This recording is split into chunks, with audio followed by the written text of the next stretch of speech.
Hey student, welcome to my YouTube channel. तो आज अपन इस लेक्चर में बात करने वाले हैं रेस्पिरेटरी सिस्टम के बारे में, श्वसन तंत्र के बारे में। मानव श्वसन तंत्र में कौन कौन से भाग होते हैं, इस लेक्चर में अपन बात करेंगे। डायग्राम के थ्रू समझेंगे कि कौन सा जो पार्ट होता है श्वसन तंत्र का, कहाँ पे ये प्रेजेंट होता है, उसका फंक्शन क्या क्या होता है। इस लेक्चर में अपन कंप्लीटली बात करेंगे।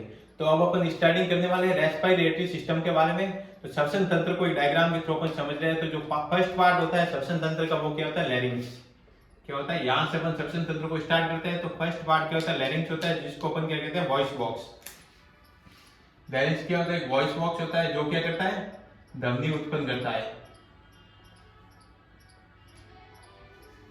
साउंड जनरेट करता है। कौन करता है? लैरिंक्स करता है, जो कि first part of the respiratory system होता है। श्वसन तंत्र का फर्स्ट पार्ट होता है। और इसके जस्ट बिलो में ट्रैकिया प्रेजेंट होता है। क्या होता है? ट्रैकिया। अब ट्रैकियम क्या होती है? ब्लैक कलर की अपन को रिंग दिख रही है, उनको अपन कहते हैं ट्रैकियल रिंग कहते हैं। ट्रैकियल रिंग क्या होती है कि जो ट्रैकिया को पिचकने से रोक देती है।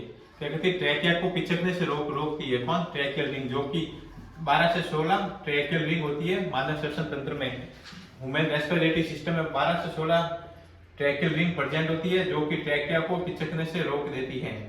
फिर अपन बात करते हैं क्या होता है कि जो ट्रैकिया होता है दो भाग में डिवाइड हो जाता है। ट्रैकिया आ गया, दो भागों में डिवाइड हो गया। एक होगी ब्रोंकस, लेफ्ट ब्रोंकस, एक हो जाएगी राइट ब्रोंकस। लेफ्ट साइड में होती है उसको लेफ्ट ब्रोंकस, और जो राइट में होती है उसको कहते हैं राइट ब्रोंकस। अब जो ब्रोंकस होती है वो वापस क्या होती है? डिवाइड हो जाती है, जो कि ब्रोंकियोल्स में डिवाइड होती है। तो देखिए, ट्रैकिया डिवाइड हो जाएगा ब्रोंकस में, और ब्रोंकस डिवाइड हो जाएगी ब्रोंकियोल्स में। ब्रोंकियोल्स जो कि किस में प्रेजेंट होती है? लंग्स में प्रेजेंट होती है। और जो ब्रोंकस होती है वो क्या होती है? लंग्स के बाहर present, outer of the lungs. और ब्रोंकियोल्स क्या होती है? Inner of the lungs. फिर अपन बात करते हैं जो लंग्स में होता है। क्या होता है कि जो ब्रोंकियोल्स होती है उनका जो अंतिम पार्ट होता है या फिर टर्मिनल भाग होता है, उसको अपन कहते हैं एल्वियोली। एल्वियोली क्या होती है? शेक लाइक स्ट्रक्चर, यानी कि एक थैली आकार की कुपिकाएं होती है, शेक लाइक स्ट्रक्चर होती है, जिनको अपन क्या कहते हैं? एल्वियोली। एयर का कलेक्शन होता है, ठीक है, जो क्या करती है? Exchange of the gases. Important role in the exchange of the gases. गैसों के आदान प्रदान में एक महत्वपूर्ण भूमिका निभाती है। कौन? एल्वियोली। फिर क्या होता है कि जो लंग्स होता है, लंग्स के चारों तरफ एक आवरण होता है, आउटर कवरिंग होती है, जिसको अपन कहते हैं प्लूरल मेम्ब्रेन। क्या कहते हैं? प्लूरल मेम्ब्रेन कहते हैं किसको?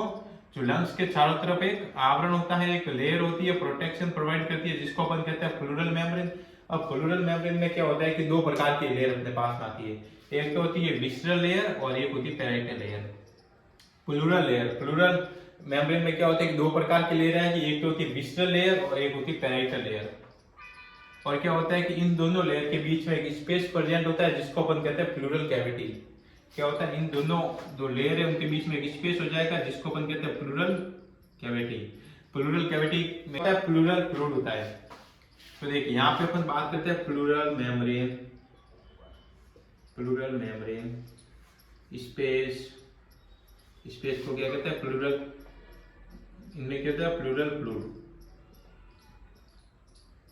ये हो जाएगा प्लूरल मेम्ब्रेन। होती है दो प्रकार की लेयर होती है प्लूरल मेम्ब्रेन में, एक तो विसरल लेयर, एक होती है पैराइटल लेयर। दोनों लेयर के बीच में एक कैविटी होती है, जिसको अपन कहते हैं प्लूरल कैविटी। और प्लूरल कैविटी में क्या होता है कि प्लूरल फ्लूइड होता है।